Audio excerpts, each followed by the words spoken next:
अभी हम स्टार्ट करेंगे अपनी क्लास।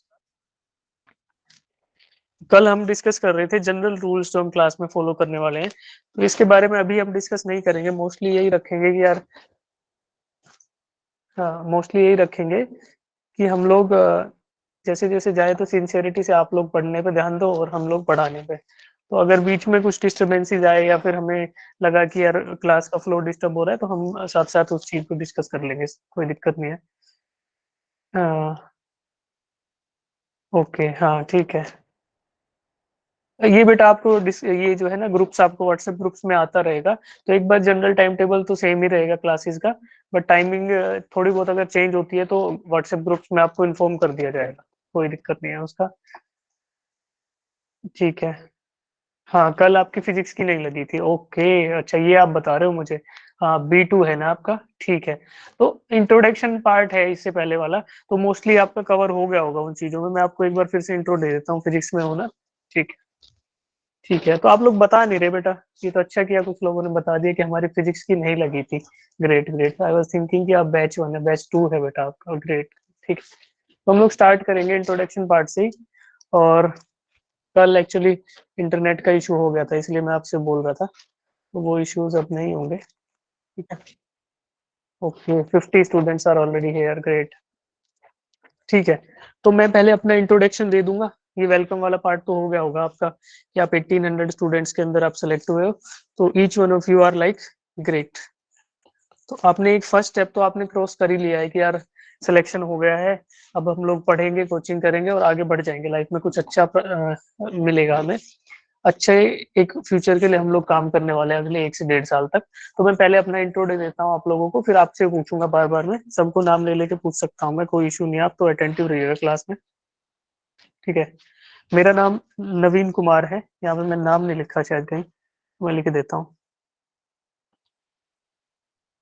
ठीक है। आपको मैं फिजिक्स पढ़ाऊंगा बेटा यहाँ पे। तो फिजिक्स की चलेगी अपनी जेई की कोचिंग आपके साथ। ये हमारा रहेगा agenda for the coming time. और ये मेरा शॉर्ट इंट्रो है। मैं son of a teacher and a farmer, तो हम लोगों का फार्मिंग का भी है काम, और मेरे पापा टीचर हैं, ग्रैंडफादर भी टीचर थे। ठीक है, तो अभी हम भी टीचर ही हैं। ओके, बाय एजुकेशन में मैकेनिकल इंजीनियर हूँ। और मेरे को 4 ईयर का टोटल एक्सपीरियंस है, जिसमें लार्सन एंड ट्यूब्रो में मैं डिजाइन इंजीनियर था। डिजाइनिंग करता था हैवी प्रेशर वेसल्स की। तो ये चीजें बाद में डिस्कस कर लेंगे। कुछ चीज थी जिसकी मैं डिजाइनिंग करता था, ये समझ लीजिए। इसके अलावा टाटा कंसल्टेंसी सर्विसेज में मैं सिस्टम इंजीनियर था। ये बहुत शॉर्ट टाइम के लिए था, बट मोस्टली मेरा एक्सपीरियंस है बाईजूस में। और बाईजूस में मैं 11th एंड 12th की कोचिंग करवाता था, जो कि जेई और नीट में स्टूडेंट अपीयर होते हैं, उन लोगों को हेल्प आउट करता था for their selection in the better and the best colleges in the country. Right. इसके अलावा जनरल हॉबी है मेरी, वॉलीबॉल में खेलता था, अभी आजकल नहीं खेल रहा हूँ। बैडमिंटन में खेल लेता हूँ, ड्रम्स में बजा लेता हूँ, और गिटार कभी कभी ये भी बजा लेता हूँ, बट ये मेरा इतना नहीं है, मोस्टली ड्रम्स का है। ठीक है बेटा। और मेरा नेटिव प्लेस है गुरुग्राम हरियाणा। ये एक प्लेस है नियर न्यू दिल्ली। कुछ लोग आप आए भी होंगे, शायद आपको पता भी होगा कि हाँ ऐसा है। ठीक है। तो अभी आपका बेसिक छोटा मोटा आपका भी इंट्रो ले लेते हैं। वैसे तो इंट्रो की क्लासेस कल थी, तो आपने केमिस्ट्री और मैथमेटिक्स में ऑलरेडी दिया होगा, बट फिर भी आप लोगों को थोड़ा मैं भी जानना चाहूंगा कि हमारी क्लास में कितने स्टूडेंट्स हैं और क्या कुछ कहाँ से आए हैं। ठीक है बेटा, तो आप लोग अनम्यूट करके जो जो भी है, वैसे तो काफी लोगों का कल जो है इंट्रो हो गया होगा, तो आप स्टार्ट किए। ओके, शिवानी पटेल बेटा, आप बोलिए, आप कुछ बोलना चाहते Sir, I am Shivani. I belong to Bilaspur. हैं? ओके, बिलासपुर। ग्रेट। ठीक है बेटा। और कोई है? ओके, सोहन सिंह से जो लॉगिन किया है माइन। ओके, अंजलि बेटा, आप बोलिए।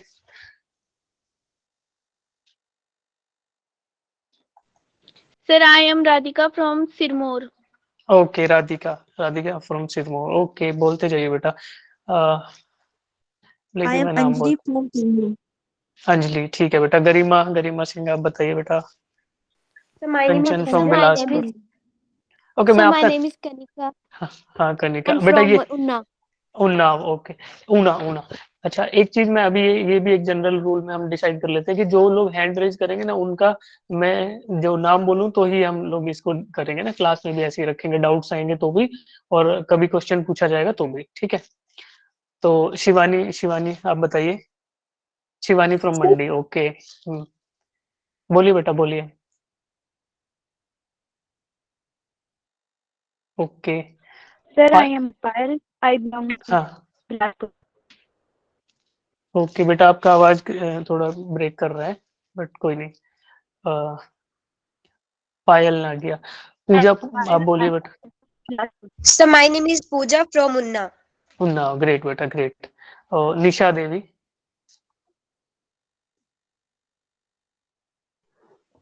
So my name is Payal from Unna. Una, okay, उन्ना। ठीक है बेटा, आपका Sir, my आपकी अभी वॉइस भी क्लियर हो गई है। Sir, my Sir, name my is name is Diksha from Kangra. Great, great. Kangra से भी कुछ लोग हैं, अच्छा है।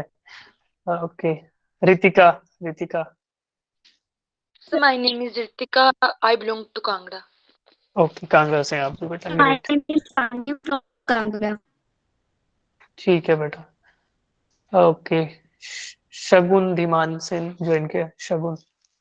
myself Shagun Dhiman from Mandi. Mandi, great बेटा, आपके पास आईआईटी मंडी भी है, सीधा वहीं जाना है। Yes, okay. sir. Sir, my okay name is Payal from Kangra.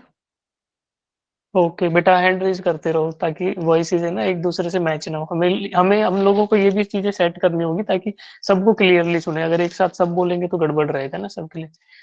Okay, Neelam Sir, my Jat. name is Neha from Nurpura. Okay, great बेटा। Anshika Dogra. Sir, my name is Anshika from Kangra. Great बेटा, कांगड़ा से अभी। Sneha Suman, Sneh Suman. Yes, sir. Sir, my name is Neha. I okay, am from Unna. Una, okay. Meera Devi, Sir, my name is Palak from Bilaspur. Bilaspur, great बेटा।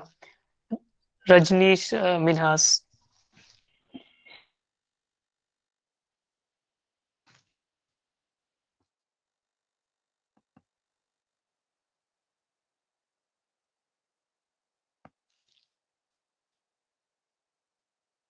शायद आपका voice नहीं आ रहा बेटा, फिर से ट्राई करना। राशि Indoria. Yes, sir. Myself, Rashi. I am from Hamirpur. Hamirpur, okay.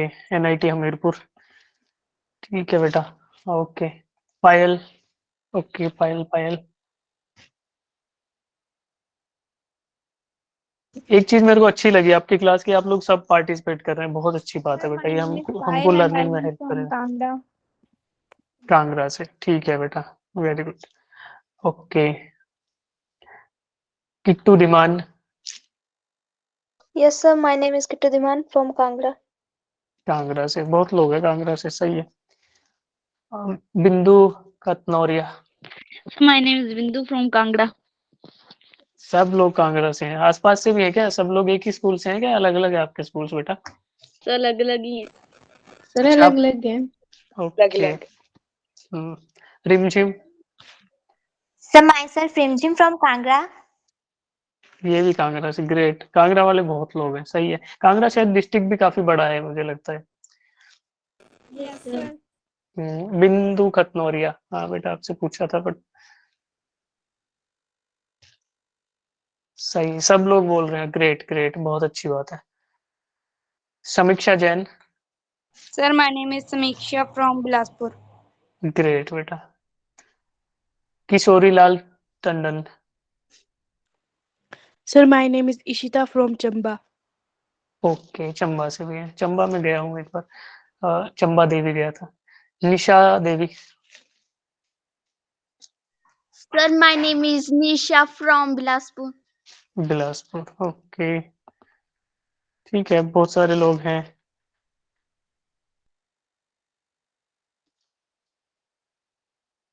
Sania कौंदल।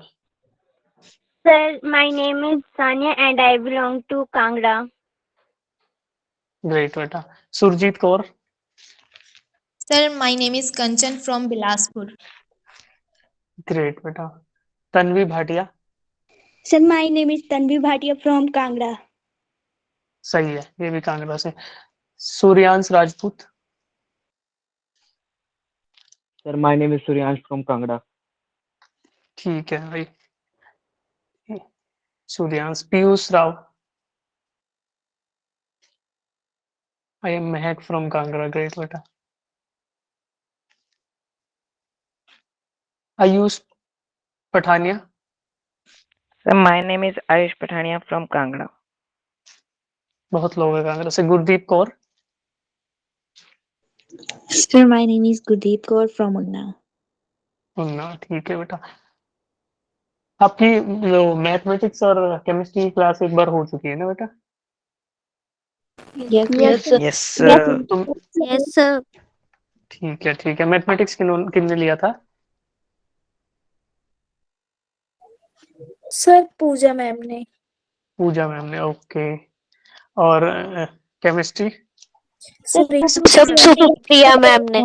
Supriya ma'am ने, ठीक है, ठीक है। आज आज किसकी? आज केमिस्ट्री की या मैथमेटिक्स की? फिजिक्स के साथ एक क्लास और होगी शायद आपकी आज। Maths Sir, mathematics. मैथ्स की है, ठीक है बेटा, ठीक है। कुछ लोगों ने हाथ नीचे कर लिया। पीयूष राव भी बताइए, आप भी बता दीजिए, फिर हम आगे बढ़ते हैं।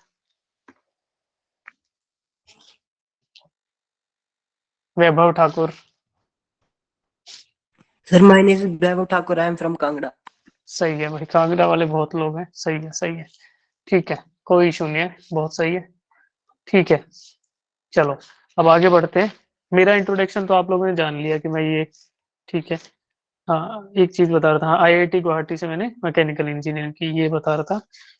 ये 2017 में। इसके अलावा हाँ, एडवांटेजेस ऑफ प्रिपरेशन आप लोग बताइए। चलो ये चीजें तो हो गई हैं, आप लोग ये बताइए कि जो हम जेई की प्रिपरेशन करने वाले हैं, इसके एडवांटेजेस बताइए मुझे।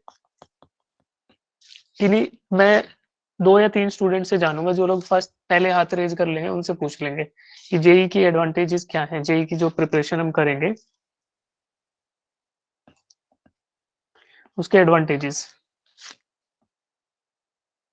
हाँ बेटा, गरिमा आप बताइए। मैम हम इंजीनियरिंग कर सकते हैं एनआईटी ठीक है, में या फिर आईआईटी में या फिर एनडीए।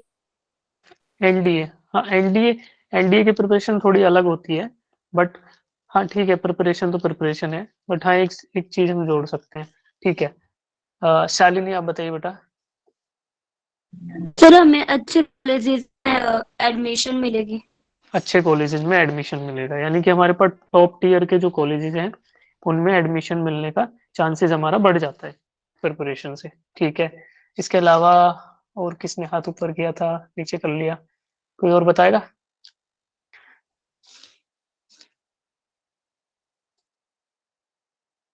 स्क्रीन पे लिखा हुआ है, इनमें से कुछ बता दीजिए।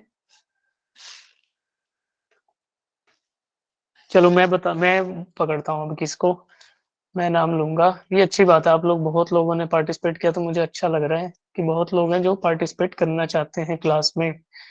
ओके, ठीक है। आप कोई भी एक बंदा हाथ, एक कोई हाथ हाथ खड़ा करिए आप, फिर मैं बोलूंगा। उनमें से नाम सेलेक्ट कर लेते हैं अभी के लिए।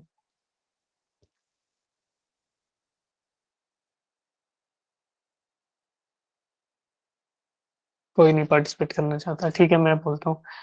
हाँ बेटा, गरिमा आप बताइए।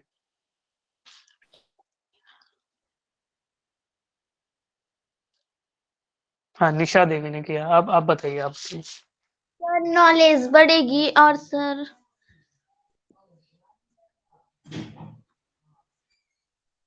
नॉलेज बढ़ेगी, ठीक है, नॉलेज हमारी बढ़ेगी, बहुत सही बात है। ओके, हाँ। वैभव ठाकुर आप बताइए बेटा। सर, इससे पता चलेगा कि मतलब टाइम को कैसे मैनेज कर सकते हैं एफिशिएंटली।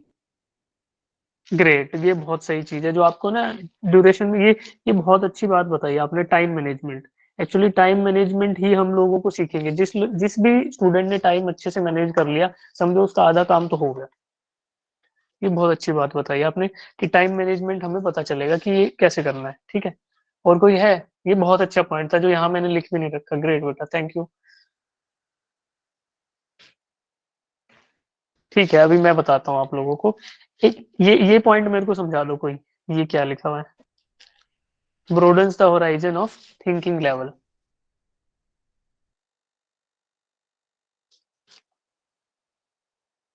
ठीक है, मैं बताता हूँ आपको। इससे क्या होगा, जब आप प्रिपेयर करेंगे ना, कुछ लोग पार्टिसिपेट करना चाहते हैं, चलो मैं बता देता हूँ बेटा, फिर आप ऐड ऑन कर लीजिएगा। जब हम इसके लिए प्रिपरेशन करेंगे अपने एग्जाम के लिए, तो उससे क्या होगा कि हम लोगों को जो हमारा सोचने समझने का तरीका है, जो हम जिस लेवल पे हम आज हैं, जब हम प्रिपरेशन करेंगे, उसके बाद अच्छे कॉलेजेस में जाएंगे और वहां से एक अच्छी डिग्री लेके बाहर निकलेंगे, तो हमारे सोचने समझने के नजरिए में, तरीके में, जिस व्यू पॉइंट से आज हम दुनिया को देख रहे हैं, उसका विस्तार होगा, दैट ब्रोडन्स। वो हमें एक अलग लेवल मिलेगा, जिससे हम एक अलग नजरिए से हम अपने आसपास की दुनिया को देख पाएंगे और अपने बेटर डिसीजंस ले पाएंगे लाइफ, थ्रू आउट लाइफ। ये इसका मेन बात है और यही है, इसी के आसपास सब है। नेक्स्ट पॉइंट कोई पढ़ देगा मेरे लिए? हाँ रजनी, आप पढ़िए। Knowledge and attitude gained through this exam is useful for a lifetime, thus building a strong personality. हाँ, जो ये एग्जाम है, इसमें जो आपको नॉलेज मिलेगी, नॉलेज और एटीट्यूड, ये जो हम तैयारी प्लस में जो हम डिग्री करके निकलेंगे, उससे आपको थ्रू आउट लाइफ टाइम, मतलब लाइफ टाइम आपके पूरे लाइफ एक स्ट्रॉन्ग पर्सनैलिटी आपको मिलेगी। आपको ये पता रहेगा कि यार मुझे क्या करना है, क्या नहीं करना, अपने बेटर और अपने बुरे, अपने अच्छे और बुरे का आपको अच्छे से ज्ञान हो जाएगा। ये अदर बेनिफिट है। थर्ड पॉइंट कोई पढ़ेगा मेरे लिए? So yes, हाँ जी करीमा, आप बताइए। the selected candidates are supposed to be best brains of country. अब इसका मतलब भी बताई दो साथ साथ में, गरिमा। So जो selected candidates हैं, जो कुछ भी तो वो बताइए। बेस्ट ब्रेन ऑफ कंट्री भी हो सकते हैं, उनको सपोज किया जा सकता है। हाँ हाँ, तो लाइक जो भी कैंडिडेट सेलेक्ट होते हैं जेई एग्जाम में, तो ऐसा माना जाता है कि वो समझदार लोग हैं, है ना। जैसे आप लोग 1800 स्टूडेंट है हमारे कोचिंग के उसमें सेलेक्ट हुए, तो हम लोग मान रहे हैं कि आप टॉप 10% में तो एटलीस्ट हो ही। हिमाचल प्रदेश के जो 11th क्लास में स्टूडेंट्स हैं, उनमें टॉप 10% में आप ऑलरेडी हो। ठीक है, तो एक स्टेप आपने क्लियर किया, फर्स्ट स्टेप आपका पूरा हुआ। अब इसके बाद जब आप एक एग्जाम क्लियर करोगे जेई का, आज से लगभग 1.5 साल के बाद आप एग्जाम दोगे, उस टाइम पे जो जो स्टूडेंट ये एग्जाम क्लियर करेंगे, उनको क्या कंसिडर किया जाएगा कि best brains of the country है। क्यों? क्योंकि आप लोग एक मेहनत करके जाओगे, फिर आपसे कुछ एक अच्छे टॉप टियर कॉलेजेस से आप डिग्रीज लेके निकलोगे, तो नो डाउट आपके पास एक अलग लेवल ऑफ नॉलेज होगा, अलग लेवल ऑफ स्किल सेट होगा। तो उन सब के बिहाफ पे, उन सब को कंसिडर करते हुए ये देखा गया है कि जो लोग अच्छे कॉलेजेस से पास आउट होते हैं, तो इन जनरल वो काफी अच्छा काम करते हैं सोसाइटी में भी, अपने कंपनीज में भी, जहां भी वो ज्वाइन करते हैं। तो इसलिए they are the best brains of the country. तो ये एक अच्छा फील होता है। और एक कहावत भी है ना कि एक बार आप आईआईटी से कर लोगे, once an IITian is forever an IITian. तो लाइक आप कहीं भी जाते हो और आप एक डिग्री रखते हो टेबल पे, मान लो आपकी खुद की कंपनी है, ठीक है बेटा, और उसमें 2 कैंडिडेट आते हैं, एक के पास है कि नॉर्मल डिग्री है और एक है आईआईटीएन, तो आप किसको हायर करोगे, किसको पैसा दोगे बेटा? माइक ऑन करके सब लोग बोल सकते सर हैं। Of course IIT. और ऑफ कोर्स आईआईटीएन ना। हाँ, तो जब आपके पास वो डिग्री होगी, आपके पास वो डिग्री आपके हाथ में होगी, तो आपके पास एक वाइल्ड कार्ड नहीं होगा। आपको ये नहीं बोलेंगे कि यार ये बेस्ट लोग हैं, तो वो एक बेनिफिट है ना? Yes sir. तो वो भी। और Yes, sir. लास्ट पॉइंट हम सबके लिए, जो लोग सेलेक्ट होंगे भी फर्स्ट टाइम में हो जाएंगे, या फिर जिनको और मेहनत करके तब सेलेक्ट होंगे, या फिर कुछ लोग एनडीए के लिए बोल रहे थे तो एनडीए में सेलेक्ट होंगे, तो उन सबके लिए लास्ट पॉइंट है ये। आप काफी देर से, सुरजीत कौर बेटा आप बताइए। Sir, preparations will never go in vain. हाँ, तो ये इसको कोई बताएगा? अभी अभी स्नेह सुमन से पूछूंगा मैं। Yes sir.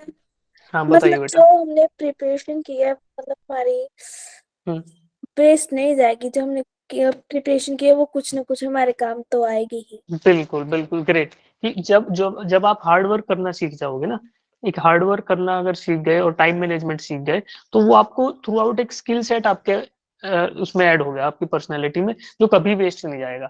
यहाँ काम आएगा, इसके बाद हर जगह काम आएगा। आपको पता रहेगा कि यार मेरे पास गिवन टाइम इतना है, मेरे टारगेट्स लाइफ में ये हैं, तो आप पॉइंट ए से पॉइंट बी तक जब आप गए तो आपको ये पता है कि मेरे पास ये गिवन रिसोर्सेज है, इनको मेरे को यूटिलाइज करके अगर चलना है तो this is the only plan. तो वो आप प्लानिंग करोगे, वो आपको हर जगह काम आएगी।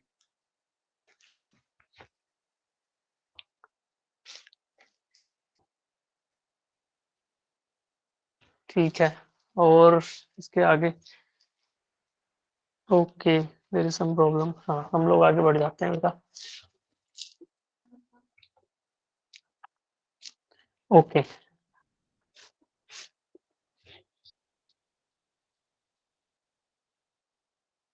तो अब ये बताइए कि आपकी प्रिपरेशन का तो हमें आपको पता चल गया कि यार प्रिपरेशन ऐसे करना है, बट उससे उसके लिए आपको रिक्वायर्ड क्या होगा ये भी बताएंगे मेरे को कोई, ये सर ये रिक्वायर्ड रहेगा।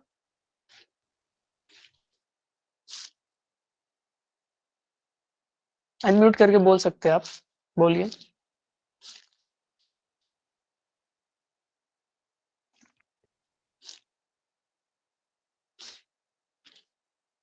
हाँ शगुन बेटा आप बता दीजिए।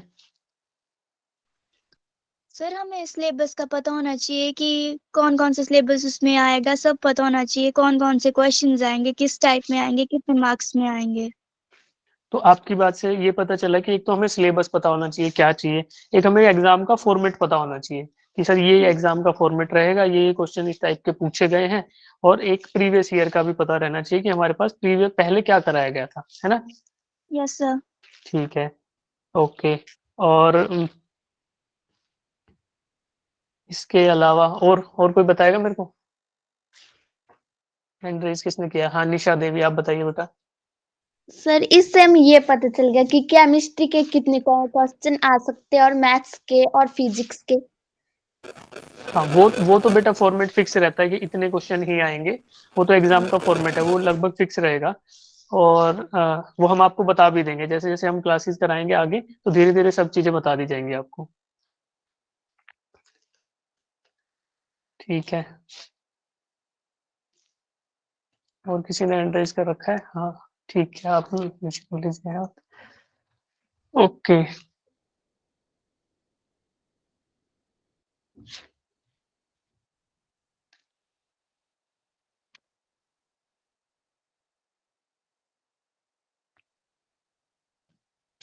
और क्या रिक्वायर्ड रहेगा? एग्जाम का तो चलो पता चल गया, उसके अलावा आपकी तरफ से क्या रिक्वायर्ड रहेगा? सर हमारी अच्छे से प्रिपरेशन होती रहेगी। नहीं उसके अलावा और क्या रिक्वायर्ड रहेगा कि सर मुझे ये चाहिए ये? सर हमारी सीटिंग अच्छी होनी चाहिए पढ़ाई में बैठने के लिए। हमारे बिल्कुल। स्किल्स जो है वो बेहतर होंगे। स्किल हमारे पास क्या होना चाहिए? हमारे पास सीटिंग होनी चाहिए कि हम लोग बैठ के एटलीस्ट पढ़ाई कर सकें, है ना, यानी कि हमारी सीटिंग होनी चाहिए। Yes sir. और हार्ड वर्क, यस सर। है ना, यस हार्ड वर्क और यस सर। स्मार्ट वर्क भी बोला। स्मार्ट वर्क से हमारा ये रहेगा कि हम लोग सेलेक्टिवली पढ़ेंगे कि जो एग्जाम में आ रहा है उसको हम ज्यादा एफर्ट डालेंगे कि यार, ताकि हमारा एंड गेम क्या है, हमारे मार्क्स जो है वो ज्यादा से ज्यादा आए, ये हमारा एंड गेम वो है टारगेट। ठीक है, इसके अलावा पंक्चुअलिटी चाहिए। Yes sir. Yes, sir. Punctuality चाहिए, है ना। उसके अलावा बताइए बेटा। Time management. टाइम मैनेजमेंट चाहिए, पंक्चुअलिटी चाहिए, और हार्ड वर्क चाहिए, स्मार्ट वर्क चाहिए। इसके अलावा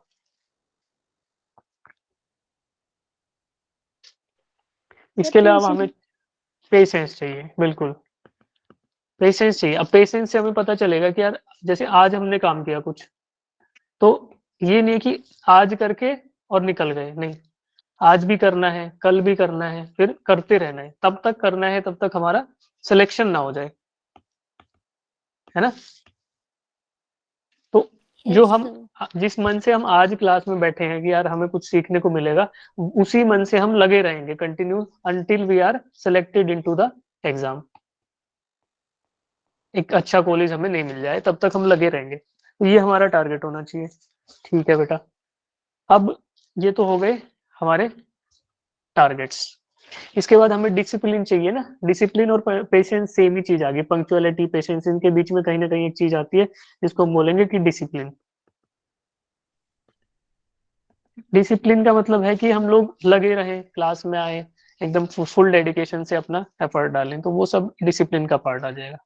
ठीक है, तो अब इसके बाद अब नेक्स्ट चीज मैं आपसे पूछना चाहूंगा आप सबसे कि लाइक मेरे एक्सपेक्टेशंस, तो मैं आपको बता देता हूँ कि मेरे एक्सपेक्टेशन ये है। नंबर 1 मैं इधर अपने लिख देता हूँ, राइट साइड में अपने एक्सपेक्टेशंस लिख देता हूँ। तो मेरे एक्सपेक्टेशन है कि आप सब क्लास में आए, है ना, अटेंडेंस अच्छी रहे। स्टार्टिंग में जैसे आप लोग आए हैं ना, तो आप बढ़ते जाएं। 55 है ग्रेट, बट स्टूडेंट हमारे क्लास में लाइक समवेयर 90-100 के आसपास है, तो अभी भी कुछ लोग एब्सेंट हैं, तो स्टार्टिंग में शायद उनको कुछ इश्यू रहा होगा कनेक्टिविटी का। तो अटेंडेंस आप क्लास में आए, फर्स्ट प्रायोरिटी मेरी ये रहेगी। नंबर 2 आप इंटरेक्ट करें, जो आप कर रहे हैं बहुत अच्छा लग रहा है। मैक्सिमम आप में से आप सबने अपना इंट्रो दिया, अभी आप लोग एक्टिवली क्लास में पार्टिसिपेट कर रहे हैं, कुछ लोग नहीं भी कर रहे, तो जैसे जैसे हम पढ़ेंगे तो सबसे मैं नाम ले लेके क्वेश्चन पूछ लूंगा कभी भी, तो आप ध्यान रखिएगा, तो ये चीज ध्यान रखें। तो सेकंड चीज है मेरे को कि आप लोग इंटरेक्ट करें, जो आप लोग कर रहे हैं बहुत सही है। उसके अलावा कोई ज्यादा एक्सपेक्टेशन नहीं है मेरे। तो आप लोग बस जो आपको असाइनमेंट्स दिए जाएं वो उसको अटेम्प्ट जरूर करें। असाइनमेंट को जब आप अटेम्प्ट करेंगे तो आपको ये आइडिया लग जाएगा कि क्या जो क्लास में कराया गया उसमें से क्या आप कर पाए और क्या आप नहीं कर पाए। तो जो आपकी एरर्स होंगी ना, जो आपकी मिस्टेक्स होंगी, उनका आपको यही आइडिया लग जाएगा। और जब आप मिस्टेक करोगे तो एटलीस्ट आपको याद रहेगा यार मैंने, सर ने मुझे एक क्वेश्चन दिया था और मैं ये गलत करके एग्जाम में गया था। तो वो चीज मतलब मैंने असाइनमेंट में वो गलती करी थी, तो एग्जाम के टाइम पे आपको वो इश्यूज याद रहेंगे कि sir these were my mistakes, और इसको मैं याद रखूंगा या रखूंगी, और फिर फाइनल में एग्जाम में वो गलती दोबारा रिपीट नहीं होगी। तो यहाँ से आपको असाइनमेंट जब आप अटेम्प्ट करोगे उससे ये मिस्टेक्स का आइडिया लगेगा। तो इन चीजों का मेरा जनरल एक्सपेक्टेशन बस यही है। हाँ बेटा आप बोलो शिवानी। सॉरी सर, गलती से हैंड रेज हो गया था। कोई नहीं, ठीक है। अगर किसी को कोई डाउट है तो भी हैंड रेज करके अभी पूछ लीजिए। और इसके बाद मैं आपके एक्सपेक्टेशंस भी जानना चाहूंगा कि आपके एक्सपेक्टेशन अवंती के इस कोर्स से और मेरे से, टीचर्स से, या फिर कोई भी अदर एक्सपेक्टेशंस हैं, तो वो आप मेरे को बता दीजिए, अभी बता दीजिए, तो हम लोग उनको नोट डाउन कर लेंगे। और जो चीजें हैं ओवर द टाइम भी पूछते रहेंगे हम लोग कि आपको कोई एक्सपेक्टेशन है, क्या चीज आप चाहते हैं, क्या आप करेक्ट करना चाहते हैं। तो ये सब लाइक मैं एग्जांपल बता देता हूँ कि सर आप हिंदी में पढ़ाइए या फिर इंग्लिश में पढ़ाइए, या फिर सर आप क्वेश्चन ज्यादा कराइए, थ्योरी कम कराइए। तो इस तरीके के आपके कुछ एक्सपेक्टेशंस होंगे। या फिर जब आप फर्स्ट क्लास में आए हो फिजिक्स के, तो आपको पता नहीं था आपको कौन पढ़ाने वाला है, बट मैं आया हूँ। तो इन सब चीजों के रिगार्डिंग कोई भी आपका एक्सपेक्टेशन है बेटा बिल्कुल मन खोल के आप बताइए यहाँ पे, तो हम आपकी सारी बातों को नोट डाउन भी कर लेंगे और जो भी चीजें हैं वो करेक्ट भी करेंगे। बाद में पूछते रहें। हाँ बेटा गरिमा आप बताइए। सर कंसेप्ट क्लियर हो जाए। ठीक है, कंसेप्चुअल क्लियरिटी बिल्कुल, यानी कि मैं अच्छे से पढ़ाऊँ आपको ना, गुड यस टीचिंग सर। है ना। हाँ ठीक है, वो तो होगा ही, सर कोई टेंशन नहीं। हाँ थ्योरी थोड़ी कम होनी चाहिए। थ्योरी कम होनी चाहिए, यानी कि गुड बैलेंस बिटवीन, मैं तो इसको ऐसे लूंगा कि good balance between theory and questions, है ना। Numerical questions. हाँ न्यूमेरिकल क्वेश्चंस, कि जितने न्यूमेरिकल क्वेश्चंस है वो यहाँ पे जितने हो जाएंगे, तो उससे ये आइडिया रहेगा कि अगर हमें कोई फॉर्मूला आया, like during the course of our study, अगर कोई बीच में फॉर्मूला आता है तो हम यहीं पे उसको, उसके एक या दो क्वेश्चंस, मैं ये ट्राई करूंगा हमेशा कि उसके एक या दो क्वेश्चन वैल्यूज पुट करके और उसका फाइनली आपको ये पता चल जाए कि करना कैसे है। तो ये वाली चीज बिल्कुल बहुत सही आपने, आपकी एक्सपेक्टेशन है। इसके अलावा बेटा पायल आप बताइए। सर हमें क्वेश्चंस को ना हिंदी और इंग्लिश दोनों में समझना है। हिंदी और इंग्लिश में वो कोई दिक्कत नहीं है, मैं आपको क्वेश्चन को सॉल्व कराना सिखा दूंगा, तो हिंदी में बताऊंगा, इंग्लिश में बताऊंगा, कोई इशू नहीं है। ओके पूजा आप बताइए बेटा। सर जो न्यूमेरिकल्स है उनको अच्छे तरीके से थोड़ा समझाएं तो बेटर रहेगा।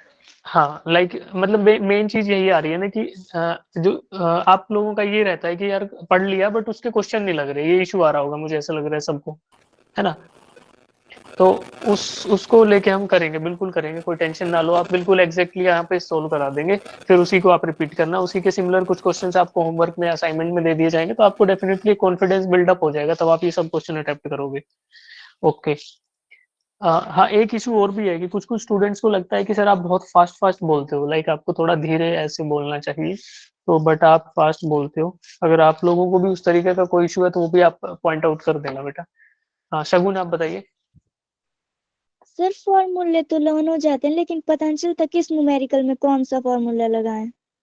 हाँ, उसके लिए थ्योरी होती है ना, उसके लिए थ्योरी होगी, बट आप सीधा फ़ॉर्मूलाज़ अगर यूज़ करोगे तो नहीं हो पाएगा। तो कांसेप्ट को पहले लर्न करना होगा कि वो कांसेप्ट बोलना क्या चाहता है, फिर कांसेप्ट का ही तो एप्लीकेशन पार्ट होता है कि उसको एक फ़ॉर्मूला हम बिल्ट अप करते हैं। देखो आज फिज़िक्स की जो क्लास मैं अभी लूँगा अगले 20-25 मिनट, तो उसमें मैं आपको बताऊँगा कि फ़ॉर्मूले का डेरिवेशन क्यों होता है, तो वही चीज़ है। तब आपको पहले कांसेप्ट जानना होगा, फिर हम फ़ॉर्मूला समझेंगे और फिर अप्लाई करेंगे, तो डेफिनिटली आपके क्वेश्चन्स होंगे। यस ठीक सर। है, ठीक है। राशि आप बताइए? सर जिस तरह से हमें लगता है कि एग्जामिनेशन पॉइंट ऑफ व्यू से भी ये क्वेश्चन है, उसका भी हमें थोड़ा क्लियर होना चाहिए। एग्जैक्टली कि हम उन क्वेश्चंस को टारगेट करने की कोशिश करेंगे जहां पे हमारे पास ये है कि वो रेपिटेशन है ना? तो मोस्टली अगर देखो मैं आप लोगों के लिए बता देता हूँ, अगर आप में से जितने भी स्टूडेंट किसी भी रिजर्व कैटेगरी से हैं या फिर उनके पास कुछ अदर एडिड बेनिफिट है ना, तो उन लोगों को ये स्पेशल ध्यान रखना है थ्रू आउट द कोर्स कि जो भी रेपिटेशन वाले क्वेश्चन आ रहे हैं जहां भी हम आपको पॉइंट आउट कर देंगे कि ये कंसेप्ट बहुत रिपीट हो रहा है, उसको पर्टिकुलरली बिल्कुल एकदम फुल एनर्जी से अटेम्प्ट करना है उसके क्वेश्चंस को, ताकि आप इतना भर कर पाओ कि आप मतलब लाइक उतने में मतलब सिलेक्शन के काफी आपके चांसेस इंप्रूव हो जाते हैं। और ये सभी के लिए एप्लीकेबल है सर कि हेलो, एक्सक्यूज मी, आपकी आवाज कट हो जा रही है। कट रही है क्या बेटा? सब लोग बताइए। No sir. नो अच्छा सर। अच्छा, वो आपकी साइड भी हो सकता है थोड़ा इंटरनेट ठीक आ रही है ना? तो हाँ, बट अगर मेरी आवाज कटे तो आप प्लीज चैट बॉक्स में मेरे को इन्फॉर्म कर दिया करिए, है ना? तो मेरे को लगेगा कि एक दो स्टूडेंट बोलेंगे एक्सक्यूज तो मी सर, आपकी वॉइस कट रही है। ओके बेटा, महक आपकी साइड से इशू है मुझे ऐसा लग रहा है। अब बाकी स्टूडेंट्स को आ रही है बेटा? Yes sir. हाँ, यस सर। आप बेटा थोड़ा जगह बदल के देखिए, शायद आपके यहाँ पे कनेक्टिविटी का इशू होगा। Okay sir. हाँ ठीक है, हाँ ठीक है।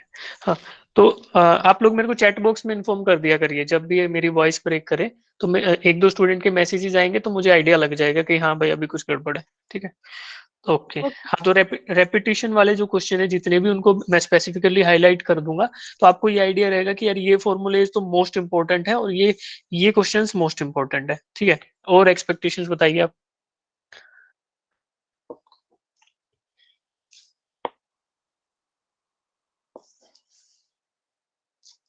ठीक है, ठीक है, आप अलोंग द क्लास में बता सकते हैं और बीच में भी बता सकते हैं कि सर मुझे ये नहीं है, वो तो ऑब्वियसली आप बताएंगे ही और मैं सुनना भी चाहूंगा, उस हिसाब से हम लोग करेक्ट कर लेंगे, कोई टेंशन नहीं रहेगा इस पॉइंट पे। ठीक है बेटा, सबसे अच्छी बात मुझे लगी कि आप बहुत अच्छे से इंटरेक्ट कर रहे हो और वो एक बहुत प्लस पॉइंट है हमारे लिए कि इंटरेक्शन जो है वही हमारा बेसिस बनता है लर्निंग का। ठीक है ना? तो that is a very great thing to see in this class particularly. Okay बेटा, ठीक है, आगे चलते हैं। ओके, अब हम स्टार्ट करते हैं अपनी क्लास। मेरी स्क्रीन भी ब्लर आ रही है क्या? नो बेटा आपके साइड इशू है बेटा इंटरनेट का, मुझे लग रहा है। महक बेटा आप थोड़ा करेक्ट करिए, आप जगह बदल लीजिए या तो जहाँ पे आप बैठे हैं, वैसे सबको दिख रही है। एक चीज ये भी है बेटा कि अगर किसी को कनेक्टिविटी इशू आए तो इसमें परेशान ज्यादा होने की जरूरत नहीं है, क्योंकि कभी कभी इंटरनेट ज्यादा ही खराब हो तो इस केस में हमारी क्लासेस की रिकॉर्डिंग्स भी अवेलेबल रहती हैं। तो कोई पर्टिकुलर क्लास में समझो अगर आपकी इंटरनेट कनेक्टिविटी बेकार थी या फिर प्रॉब्लम था, तो आप उसकी रिकॉर्डिंग देख सकते हो बाद में जाके ना, तो उतना परेशान ना हो, कोई टेंशन नहीं है। और अगर डाउट रहेंगे तो उसके लिए हम अवेलेबल हैं ही, तो दिक्कत नहीं आएगी आपको उतना। ठीक है, चलो अब चलते हैं ओरिजिन ऑफ साइंस की तरफ। ठीक है, अभी इसमें दो इंपॉर्टेंट वर्ड है, एक तो ओरिजिन और एक साइंस। कोई हेल्प करेगा?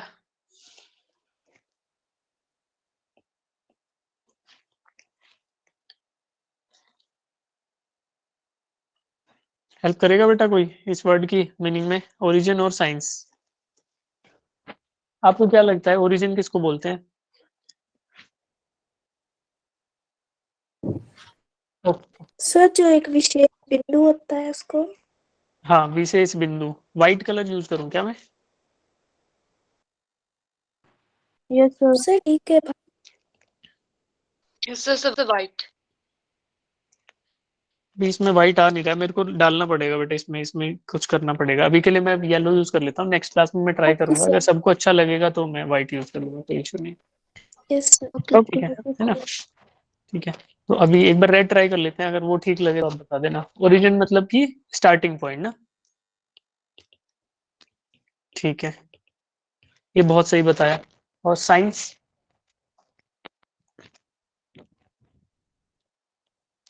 साइंस किसको बोलेंगे? सर विज्ञान। विज्ञान को, ठीक। ठीक है, विज्ञान को बोलेंगे। बड़ी की मात्रा आती है भाई, गड़बड़ हो गया। नहीं लिखेंगे हिंदी, हिंदी मेरी कमजोर है थोड़ी, ऐसे लिखेंगे विज्ञान। हाँ, तो विज्ञान को, बिल्कुल सही बात है। तो यानी कि स्टार्टिंग ऑफ साइंस ये कैसे हुआ, इसके बारे में हम लर्न करेंगे। जैसे आप लोग बोल देते थे कि सर फॉर्मूले तो याद हो जाते हैं और क्वेश्चंस नहीं होते, तो इसके लिए क्या करें? इसके लिए हमें ना पहले जानना होगा कि यार ओरिजिन क्या है, एक कंसेप्ट कहाँ से ओरिजिनेट हुआ, वो चीज जाननी होगी। तो ओरिजिन ऑफ साइंस में हमारे पास चीजें आ जाती है कि लाइक लॉजिक से, रीजनिंग से, या फिर एक्सपेरिमेंटेशन से। यही 3 तरीके हैं जिनसे हमारा साइंस का स्टार्टिंग हुआ, यानी कि ओरिजिन हुआ साइंस का, या तो लॉजिक से, या फिर रीजनिंग से, या फिर एक्सपेरिमेंटेशन से। तो ये 3 चीजें हैं, एक एक करके मैं आपको बताऊंगा। तो पहले आप बताइए थोड़ा सा कि क्या क्या आपको लग रहा है इन 3 वर्ड से। अगर किसी को कोई भी वर्ड समझ आ रहा है तो हैंड रेज करके बताइए।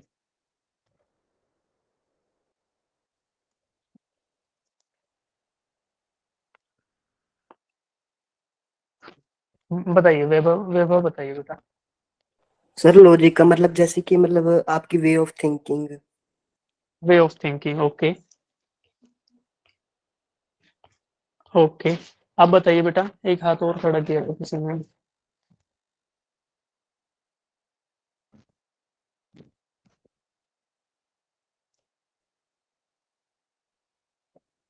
हाँ, सुरजीत कौर, आप बताइए। सर जैसे एक्सपेरिमेंट का मतलब एक्सपेरिमेंट को यूज करके साइंस के जैसे फॉर्मूले। डिराइव करेंगे, ग्रेट ग्रेट। कि अगर हमें यूज करके, एक्सपेरिमेंट का यूज करके और साइंस को डिराइव करना, ठीक है। ठीक है, ये रहेगा। ओके, इसके अलावा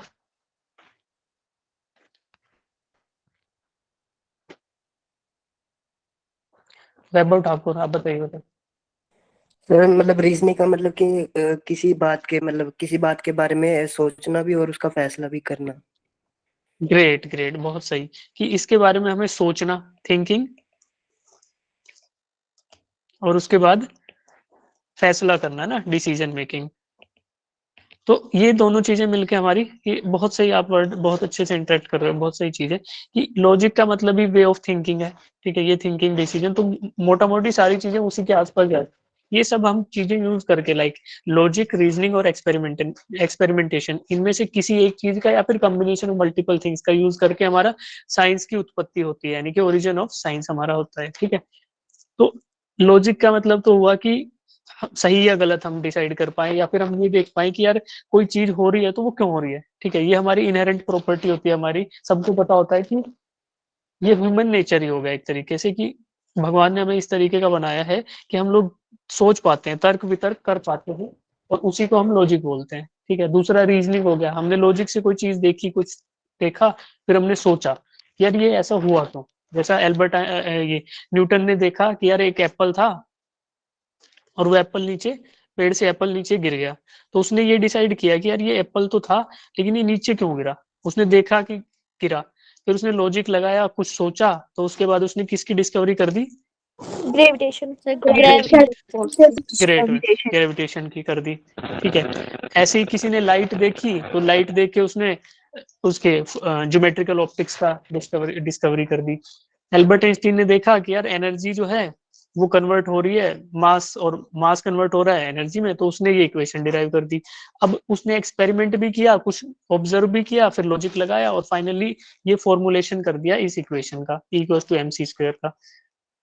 तो ये सब चीजें मिलके हमारी क्या होती है कि ओरिजिन होता है साइंस का। अभी एक स्टूडेंट ने पूछा था कि सर फॉर्मूले तो पता चल रहे हैं और क्वेश्चन नहीं हो रहे, तो वो क्यों नहीं हो रहे बेटा? क्योंकि आपने सिर्फ इस इक्वेशन को देख लिया, इसके बैकग्राउंड को नहीं जाना, क्योंकि ये इक्वेशन आई कहाँ से, तो आपको ये नहीं पता चलेगा कि ई क्या है, एम क्या है, सी क्या है। तब आप उस बैकग्राउंड को या उस लॉजिक को समझोगे, उसके बाद इसमें वैल्यूज पुट करोगे तो डेफिनेटली क्वेश्चंस भी सोल्व होंगे और इक्वेशंस भी समझ आएंगी। तो ये सब चीजें हम जब पढ़ेंगे तो थ्योरी भी हमारा एक इंपॉर्टेंट पार्ट रहेगा ड्यूरिंग अवर स्टडी। ठीक है बच्चों, अब देखो इसमें ये लाइन कोई मेरे लिए पढ़ेगा, वैसे ज्यादा इंपॉर्टेंट नहीं है, मोस्टली मैंने बता दी। The word science originate from Latin word scientia. ये हमारा जब साइंस की आप बुक खोलोगे तो लगभग शायद पहली ही लाइन है, और साइंस का मतलब है टू नो। हम कुछ जानना चाहते हैं, उस चीज को हम बोलेंगे साइंस। ठीक है, अब जानना चाहते हैं उसकी ओरिजिन यही हो गया कि हम लोग अपनी सेंसेस से जब आसपास की दुनिया को देखते हैं तो डेफिनेटली हम उसको जानना ही चाहते हैं। छोटा बच्चा जब पैदा होता है तो वो देखता है ना कि यार मेरी माँ कहाँ है, मेरे पापा कहाँ है, या फिर पंखा कहाँ है, या फिर टेबल कहाँ है, तो वो भी जानना चाहता है अपनी आसपास की दुनिया को।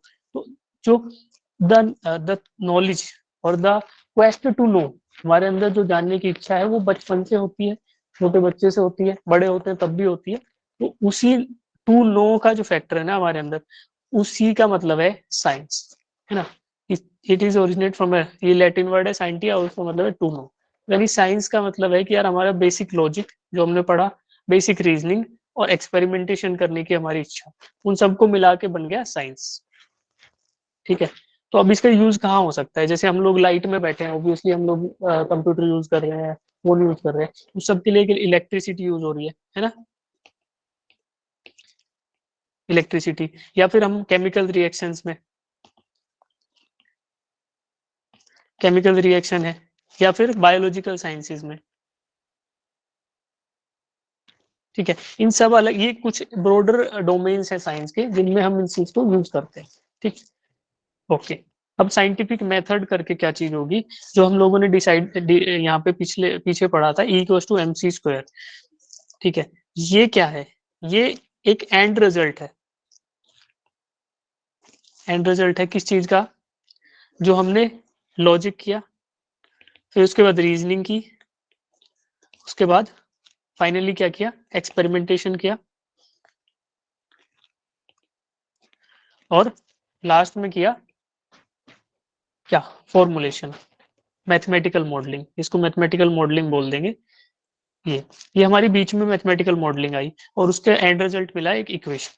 ठीक है, तो इस सब का फाइनल रिजल्ट हमारे पास एक इक्वेशन आई। जैसे ये भी एक इक्वेशन है, ये बता सकता है कोई कौन सी इक्वेशन है? This one. Velocity time. क्या बताया बेटा, फिर से रिपीट करेंगे? वेलोसिटी टाइम ग्राफ से। वेलोसिटी टाइम ग्राफ से, यस हाँ सर। वो भी मतलब बोल सकते हैं। ये है second equation, Galileo second equation, या फिर लॉज ऑफ मोशन में जो हम सेकंड इक्वेशन पढ़ते हैं। हाँ बेटा बताइए, आप बताइए। रंजीत, रजनीश, यार मेरे को भूल गया, हाथ नीचे कर लिया आपने। Yes sir. हाँ रजनीश, मिनास, हाँ ठीक है। तो ये सेकंड इक्वेशन है। इसका दूसरा रूप ये भी तो है, S=ut plus half AT square, है ना। ये वही तो चीज है। Yes. अगर हम इसको ग्रेविटेशन में पढ़ेंगे तो हाइट आ जाएगा डिस्टेंस डिस्प्लेसमेंट की जगह, है ना। तो S=ut plus half AT square, ये सेम इक्वेशन। बट ये आया कहाँ से? ये वहीं से आया ना, जैसे मैंने न्यूटन का बताया था। न्यूटन ने एप्पल गिरता हुआ देखा, फिर लॉजिक किया, रीजनिंग करी, एक्सपेरिमेंटेशन किया, फिर मैथमेटिकल मॉडलिंग करी। एक्सपेरिमेंट से क्या होगा कि मॉडलिंग कर पाएंगे हम, मल्टीपल टाइम उस चीज को रिपीट कर करके देखेंगे, गिरा के टाइमिंग नोट करेंगे, फिर कुछ मैथमेटिकल मॉडल हमारा डेवलप होगा और उसका एंड रिजल्ट रहता है इक्वेशन। तब हम न्यूमेरिकल सोल्व करते हैं तो पहले हम थ्योरी पढ़ेंगे, उससे रिलेटेड मैथमेटिकल मॉडल यानी जो हमने इक्वेशन डिराइव की वो पढ़ेंगे, और फिर उसमें वैल्यूज पुट करके हम फाइनली आंसर्स निकालेंगे अपने क्वेश्चंस के। ठीक है, अब ये तो है हमारा लाइक साइंटिफिक मेथड। इसी चीज को बोलेंगे इन्वेस्टिगेट किया, वेरीफाई किया, और फिर construct an accurate and reliable version of natural phenomena, इसको बोलेंगे मैथमेटिकल। ये सब चीजें आसपास घूम रही है, मिक्स्ड वर्ड्स हैं, बट इससे घबराना नहीं है। हम बेसिकली समझ रहे हैं कि चीजें काम कैसे कर रही है ना। तो इनको ना तो याद रखना है ना कहीं लिखना है, बट हमें ये पता होना चाहिए कि यार एक इक्वेशन आई तो वो ये नहीं है कि किसी ने सीधी लिख दी, उसके पीछे यही है logic, reasoning, experimentation, mathematical modelling और फिर फाइनल इक्वेशन। ठीक है बेटा, कितनों को समझ आया एक बार हैंड रेज कर दीजिए।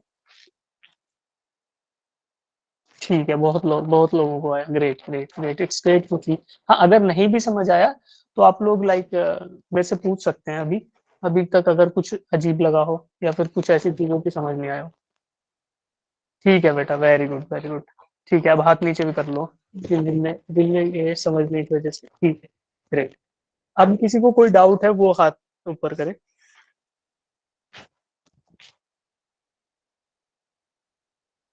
ठीक है, डाउट वाले नहीं है, बट होंगे डाउट, अगर होंगे तो भी आप बाद में पूछ सकते हैं, कोई इशू नहीं है।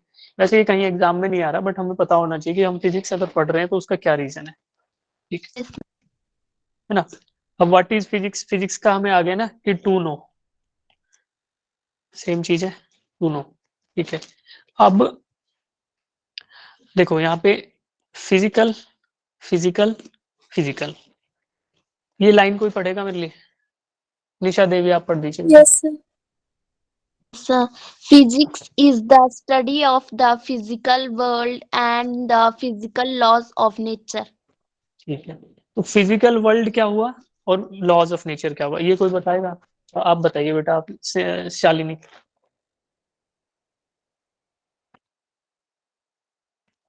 बताइए बेटा, आपने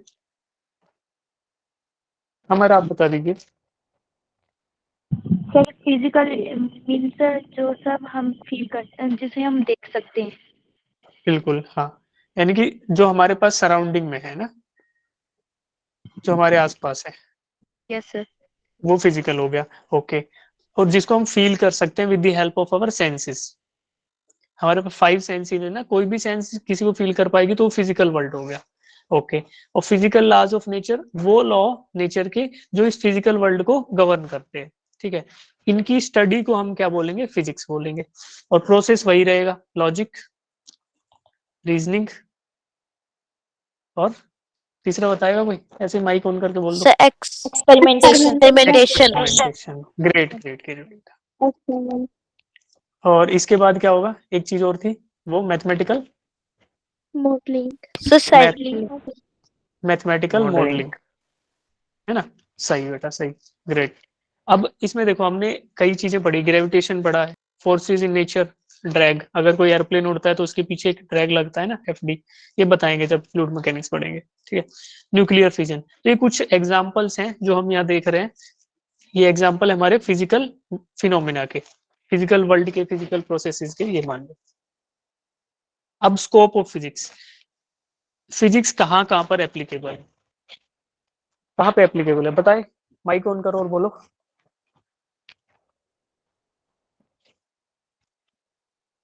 फिजिक्स कहाँ एप्लीकेबल? सूर्यांश आप बता दीजिए। हाँ रितिका आप बताइए, बताते रहिए, एक बार बोल दीजिए फिर रुक जाएंगे सब, एक साथ बोल दीजिए, कोई दिक्कत नहीं। Physics relate to technology. Technology, और बोलिए।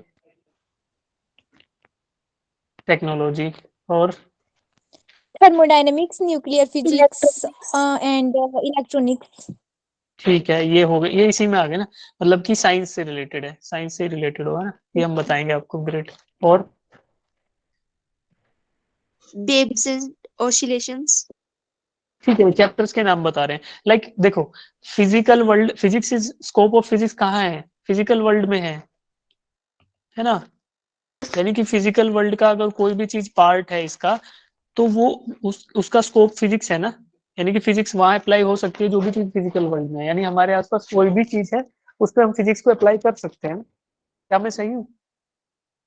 Yes sir. यानी कि हमारा फिजिकल वर्ल्ड, जो भी हमारे आसपास जितनी भी चीजें हैं, टेबल, पंखा, चेयर, कंप्यूटर, लैपटॉप, वो उनका डोमेन अलग अलग हो सकता है ना।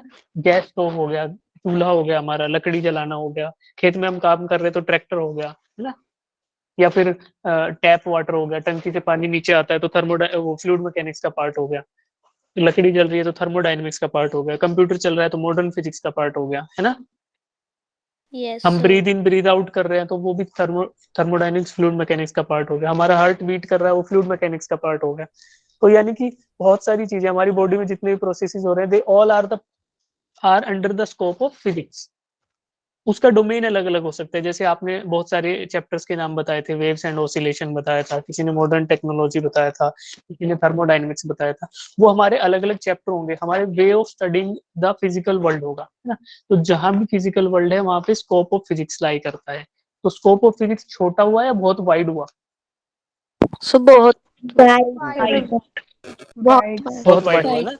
यानी आप देखिए, आप जहां भी बैठे हैं उसके आसपास चीजें, दो तीन चीजें इमेजिन करिए। देखिए, एक तो आपको अपना फोन दिख रहा होगा, जो आप बुक लेके बैठे होंगे, पेन लेके बैठे होंगे, या फिर आपके पेरेंट्स होंगे, या टेबल होगी, या और भी चीजें होंगी, तो वॉल्स होंगी, तो है ना।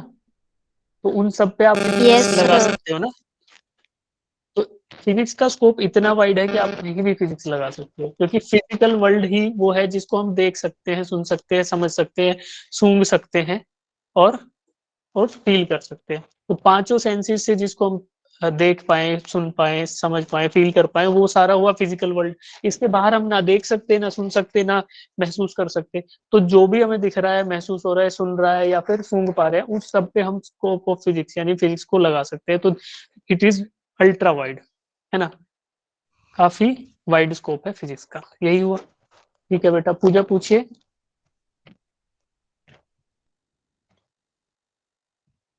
पूजा बेटा, आप पे डाउट है? नहीं, हैंड रेज कर रखा है पूजा ने।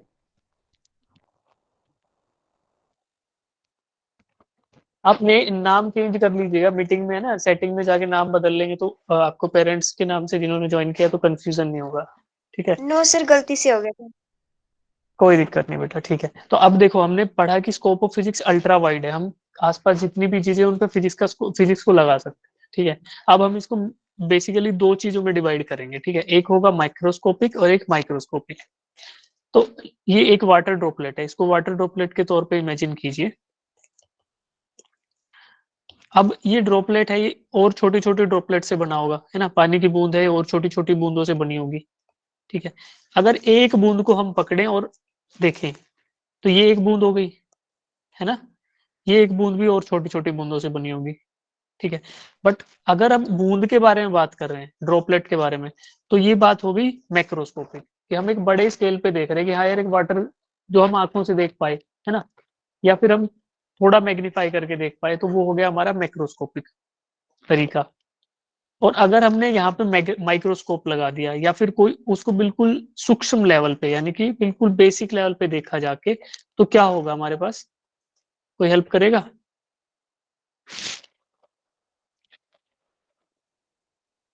स्क्रीन क्यों नहीं हो रही है क्या बेटा सबको? हो रही है। यस आपका इंटरनेट का इशू होगा ना। Yes sir. तो अच्छा, एक बात बताओ, आप लोगों को समझ आ रहा है, बोर हो रहे हो? पहले ये बता दो थोड़ा सा। समझ आ रहा है सर, समझ आ जा रहे अगर बोरिंग हो तो हल्के चैट बॉक्स में मैसेज ड्रॉ कर देना, मैं बताऊंगा कि ये बंदा बोल रहा है बोर हो रहा है, बट मैं इम्प्रूव कर लूंगा उसको। ठीक है ना। तो चैट बॉक्स में आप लोग बोल सकते हो सर बोर मत करो, तो कोई उसके लिए पनिशमेंट नहीं है। ठीक है ना। अगर कोई बोर हो रहा है तो सही में बोल देना कि सर बहुत हुआ, या फिर सर अभी थोड़ा परेशानी हो रही है, या फिर कुछ दोबारा समझाइए। तो आप चैट बॉक्स में हमेशा मैसेज कर सकते हैं मुझे। ओके, ठीक है। हाँ, तो लाइक अभी देखो, वाटर ड्रॉपलेट था, तो सबसे छोटा पार्टिकल, सबसे छोटा यूनिट क्या होगा एक वाटर ड्रॉपलेट का? एटम। सर, हाँ, आप सही हो, लेकिन थोड़ा सा गलत हो सब गई। मॉलिक्यूल। हाँ, मॉलिक्यूल, H2O मॉलिक्यूल। जिसने एटम बोला था, अप्रोच आपकी बिल्कुल सही थी बेटा, मैं देख नहीं पाया आपका नाम। H2O मॉलिक्यूल, क्योंकि ये वाटर है तो H2O एक मॉलिक्यूल होगा। तो सबसे छोटा पार्टिकल हो गया उसका मॉलिक्यूल। अगर हम मॉलिक्यूल की बात कर रहे हैं, या फिर उससे मतलब वेरी वेरी टाइनी ड्रॉपलेट्स की बात कर रहे हैं, तो वो हमारा पॉइंट हो गया माइक्रोस्कोप। ये दो तरीके हैं जानने के, इसका भी ज्यादा यूज नहीं आएगा, बट एक टर्म आपके दिमाग में रहे तो आपको ये याद रहेगा कि हाँ ऐसा कुछ हुआ था। तो अगर कोई इजी क्वेश्चन आ जाता है तो आप उसको अटेम्प्ट कर पाओगे, बस इतना ही है। इसके बाद हम बात करते हैं स्कोप ऑफ फिजिक्स। जैसे अब बात आती है जिन लोगों ने चैप्टर्स के नाम लिए थे, अब आप बिंदास चैप्टर के नाम ले सकते हो। लाइक मैकेनिक्स का नाम लिया था ना, motion in 1D, motion in 2D, rocket, ये प्रोपल्शन हो गया, ये प्लानिटरी मोशन हो गया, ये क्या हो गया, वेव ऑप्टिक्स हो गया, नहीं वेव ऑप्टिक्स नहीं होगा, वेव्स ऑन स्ट्रिंग हो गया। ये चैप्टर्स है ना हमारे, ये सब चीजें हमारी हो गई चैप्टर्स। ये पार्ट है मैकेनिक्स के। थर्मोडायनेमिक्स किसी ने बोला था, तो ये हमारा फायर हो गया, आईसी इंजन हो गया, ये रेफ्रिजरेटर हो गया, ये सब चीजें हमारी आ रही हैं। अब ये मैक्रोस्कोपिक की बात हो रही है बेटा, देखो, क्योंकि हम एप्लीकेशन की बात कर रहे हैं या फिर किसी बड़ी बिगर साइज की बॉडी की, यानी किसी बिगर साइज रिजिड बॉडी की बात कर रहे हैं, है ना। तो अगर इनके बारे में बात करेंगे तो हमारा पॉइंट आया कि ये मैक्रोस्कोपिक होगा, ठीक है। अब इसके बाद आता है मैक्रोस्कोपिक में और भी हो जाएंगे, इलेक्ट्रोमैग्नेटिज्म, जैसे मैग्नेट इलेक्ट्रिसिटी के बारे में बात हो रही है, साउंड के बारे में बात हो रही है, ये इंडक्शन मोटर के बारे में बात हो रही है ना, टाइम के बाद। अब ऑप्टिक्स में भी हमें पता चल रहा है कि हम बिगर पॉइंट पे जो चीज हम देख पा रहे हैं उसी की बात कर रहे हैं, तो ये हमारा मैक्रोस्कोपिक हो गया। उसके बाद माइक्रोस्कोपिक, ठीक है। जैसे किसी ने बोला था मुझे कि मॉडर्न फिजिक्स, है ना, तो अब हम बात कर रहे हैं कि मॉलिक्यूल्स की, एटम्स की, या फिर न्यूक्लियस की, है ना। न्यूक्लियस पता है ना आपको सबको? Yes sir.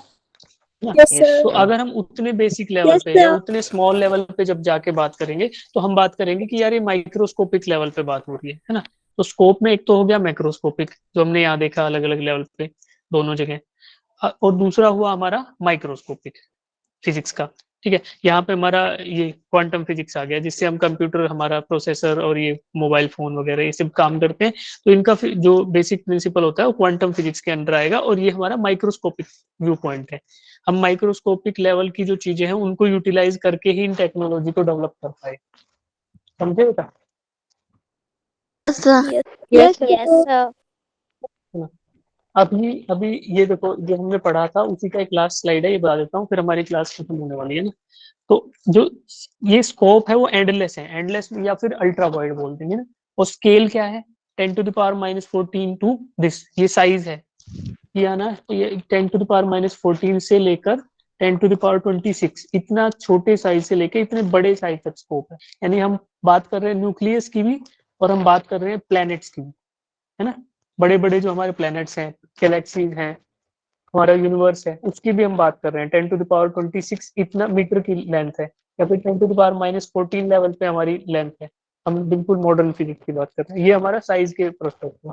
टाइम अगर हम बात करें, 10⁻⁻22 सेकेंड से लेकर हम बात कर पा रहे हैं कि 10⁻18 सेकेंड तक, यानी कि very very small unit of time से लेके very very large unit of time तक। मास में बात करें तो बहुत हल्की चीजों से लेके 10⁻30 किलोग्राम से लेके और 10⁻55 किलोग्राम। अब ये वैल्यूज हमें याद नहीं रखनी, कोई नहीं पूछेगा कि ये क्या है, ये क्या है, ये क्या है, बट हमें ये जो हम लर्निंग करेंगे थ्रू आउट, उसका हमें ये पता रहना चाहिए कि यार ये कितनी अच्छी चीज है या फिर कितनी अल्ट्रा वाइड चीज है जिसके बारे में हम सीख रहे हैं। तो हमें थोड़ा इसकी मेजेस्टी का पता होना चाहिए, इसकी महानता, विराटता के बारे में हमें आइडिया होना चाहिए ना। तो ये हमने बेसिक आइडिया ले लिया। अब इसके बाद एक क्वेश्चन है, बट अभी बेटा क्लास हो गई है, तो कल वाली क्लास में हम इंक्लूड करेंगे इसमें, कल या फिर जो भी नेक्स्ट क्लास हो। अभी तक कोई डाउट है तो पूछ लीजिए फटाफट। No sir. No sir. No यार सर। कुछ थोड़ा ठीक है, फास्ट या स्लो तो नहीं था, तो वो चीजें बता देना आप ओवर द टाइम। अभी तो काफी खैर स्लो ही था फर्स्ट क्लास की। अच्छा, एक चीज ये भी है बेटा, देखो कुछ लोग तो बहुत अच्छे से इंटरेक्ट कर रहे हैं लेकिन कुछ स्टूडेंट्स हैं जो अभी तक एक्टिवली आए नहीं है ना, माइक ऑन नहीं करते हैं या फिर डाउट नहीं पूछते हैं। तो इसमें शर्माने की कोई जरूरत नहीं है कि आपको ऐसा लगे कि यार समझ नहीं आ रहा तो मैं क्या पूछूंगा, या फिर मैं डाउट पूछूंगा तो सर क्या सोचेंगे। सर कुछ नहीं सोचेंगे, सर ये सोचेंगे कि अच्छा किया आपने क्वेश्चन पूछा, और उसकी पूरी कोशिश करी जाएगी कि आपको समझा दिया जाए टाइम पे, ठीक है बेटा। तो अभी जिन जिन स्टूडेंट ने आज क्लास में एक्टिवली पार्टिसिपेट नहीं किया, तो उन सबको हम बोलेंगे कि आप लोग एक्टिवली पार्टिसिपेट करें। सर नोट्स भी बनाने हैं, बहुत सही सवाल है बेटा ये। हाँ, नोट्स के बारे में देखो, ये क्लास की रिकॉर्डिंग तो आपको यूट्यूब पे मिल जाएगी, लिंक्स भी आपको दे देंगे सर, जो व्हाट्सएप में आप पूछोगे तो। और जो ये स्लाइड्स हैं जो मैंने लिखा है, ये सब इनके नोट्स आपको एज इट इज मिल जाएंगे, तो बाद में चाहे आप इन्हीं से पढ़ सकते हो, तो कोई दिक्कत नहीं है। और जहाँ स्पेशली नोट्स या फॉर्मूला नोट डाउन करने की जरूरत होगी, मैं आपको बता दूँ, तो आप नोटबुक और पेन तो लेके बैठे ही, बाकी चलेगा, कोई दिक्कत नहीं। ऐसा नहीं है कि स्लाइड्स कोई लिखने बैठ गए, कि स्लाइड आई तो मैं लिखने बैठ जाऊँ, समझना जरूरी है, लिखना उतना जरूरी नहीं है, ठीक है यस बेटा। You sir. ठीक हाँ ठीक है। रजनीश क्या बोल रहे थे बेटा? रजनीश नाम से ज्वाइन किया है। Yes sir. ठीक है ठीक है, तो अब चलें, एंड करें क्लास को? ठीक है बेटा, बाय बेटा। सब लोगों को नेक्स्ट क्लास के लिए जाना होगा। ठीक है bye sir, thank you sir. ठीक है बेटा, ड्रॉप कर सकते हैं सब लोग। ठीक है, बाय।